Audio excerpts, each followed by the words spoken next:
সমুদ্রের ঢেউয়ের মতোই প্রতিনিয়ত পাল্টে যাচ্ছে ভূ-রাজনৈতিক সম্পর্কের ধারা। যখনই যুক্তরাষ্ট্র তার বলয়ের বাইরে থাকা শক্তিগুলোর ওপর চাপ সৃষ্টি করে, তখনই যেন এক নতুন প্রতিরোধ বলয় গড়ে ওঠে। এবার সেই প্রতিরোধ বলয়ের কেন্দ্রে রাশিয়া, চীন ও ইরান।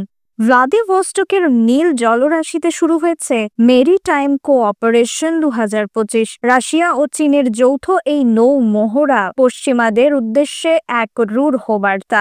দিন দিন যুক্তরাষ্ট্র যেভাবে নিষেধাজ্ঞা, শুল্ক আর রাজনৈতিক চাপের মাধ্যমে আন্তর্জাতিক প্রভাব বিস্তারে নেমেছে, তার সরাসরি প্রতিক্রিয়ায় এবার মস্কো ও বেইজিং সামরিক মহড়ায় কাঁধ মিলিয়েছে। 1 আগস্ট ভ্লাদিভস্টকে শুরু হয় এই উচ্চ প্রোফাইল নৌ মহড়া, নাম মেরিটাইম কোঅপারেশন 2025।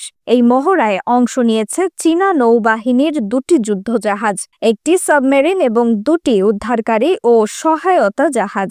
অন্যদিকে রাশিয়া তাদের পূর্বাঞ্চলীয় শক্তিকে প্রক্ষেপণ করেছে এই মহড়ায়। রুশ নৌবাহিনীর পক্ষ থেকে নেতৃত্ব দিচ্ছেন ভাইস অ্যাডমিরাল ড্যানিশ বেরেসভস্কি, আর চীনের পক্ষে আছেন ভাইস অ্যাডমিরাল লিউ জিঝু।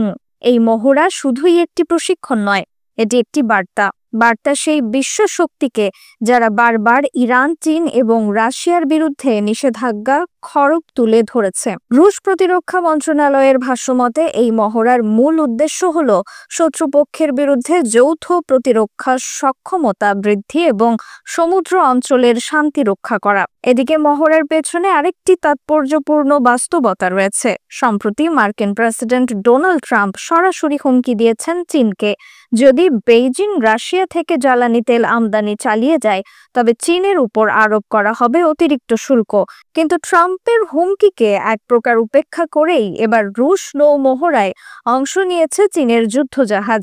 যুক্তরাষ্ট্রের আগ্রাসী বাণিজ্য নীতির বিরুদ্ধে চীন যেভাবে প্রতিক্রিয়া দেখাচ্ছে, তা নিঃসন্দেহে বিশ্ব রাজনীতিতে এক নতুন বলয়ের ইঙ্গিত দিচ্ছে। এই মুহূর্তে জ্বালানি খাত, প্রযুক্তি খাত, এমনকি সামরিক সহযোগিতা নিয়েও চীন, রাশিয়া একে অপরের নিকটবর্তী হচ্ছে। এটি কেবলই কূটনৈতিক নয়, বরং একটি কৌশলগত প্রতিরক্ষা জোটের দিকে অগ্রসর হওয়া। শুধু চীন নয়, ইরানও এই প্রতিরক্ষা বলয়ের অন্যতম গুরুত্বপূর্ণ সঙ্গী। জুলাই মাসে কাস্পিয়ান সাগরে রাশিয়া ও ইরানের মধ্যে অনুষ্ঠিত হয়েছিল আরেকটি বড় যৌথ নৌ মহড়া। 21 জুলাই থেকে 3 দিনব্যাপী চলা সেই মহড়ায় অংশ নেয় দুই দেশের অত্যাধুনিক যুদ্ধজাহাজ। ইরানকে ঘিরে পশ্চিমাদের আক্রমণ, চাপ ও ইসরায়েলের হুমকির মুখে চীন ও রাশিয়ার এই পাশে থাকা নিঃসন্দেহে তেহরানকে কৌশলগতভাবে সাহস জুগিয়েছে। শুধু সামরিক মহড়া নয়, এর আগেও ইরানের সঙ্গে যৌথ সামরিক মহড়া এবং অস্ত্র চুক্তিতে জড়িয়েছে বেইজিং ও মস্কো। বিশ্লেষকদের মতে এটি একটি প্রতিরোধ অক্ষ গঠনের সূচনা। একদিকে যুক্তরাষ্ট্র, ন্যাটো এবং ইউরোপীয় শক্তি, অন্যদিকে রাশিয়া, চীন ও ইরান। দুই বলয়ের মধ্যে এই প্রতিদ্বন্দ্বিতা শুধু কূটনীতিতে সীমাবদ্ধ নেই, তা গড়িয়ে পড়েছে বাণিজ্য, প্রযুক্তি এবং সামরিক মহড়ায়।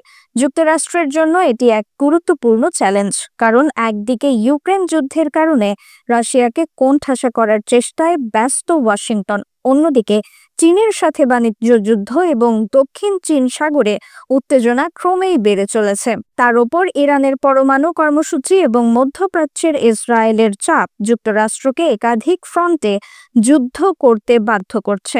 এই প্রেক্ষাপটে রাশিয়া, চীন এবং ইরানের মধ্যে এমন ঘনিষ্ঠ সামরিক সহযোগিতা ও মহড়া আমেরিকার একক আধিপত্যের ধারণাকে প্রশ্নের মুখে ফেলে দিয়েছে। মেরিটাইম কোঅপারেশন 2025 নিঃসন্দেহে বিশ্বকে দেখিয়ে দিল, শুধু কূটনৈতিক টেবিলে নয়, বাস্তব সামরিক প্রস্তুতিতেও এখন রাশিয়া ও চীন একত্রিত। বিশেষ করে সামুদ্রিক নিরাপত্তা, জ্বালানি রুট এবং বাণিজ্য পথে এই বলয় নতুন করে হিসেব নিকেশ তৈরি করবে।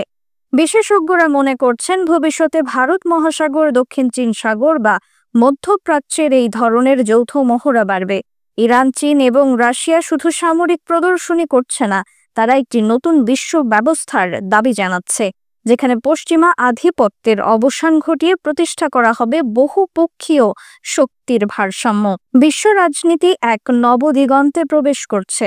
শক্তির ভারসাম্য পাল্টাচ্ছে, মিত্রতার সংজ্ঞা বদলাচ্ছে, আর সামরিক মহড়া হয়ে উঠছে ভূ-রাজনীতির প্রতীক। মেরিটাইম কোঅপারেশন 2025 একদিকে যেন সমুদ্রের গভীরতা ছুঁয়ে যাচ্ছে, আর অন্যদিকে বলছে এই বিশ্ব এখন এক মেরু নয়, বরং বহু মেরুর যুগে প্রবেশ করছে। রিফাত আরা ইসলাম, দ্য পলিটিক্স টুডে।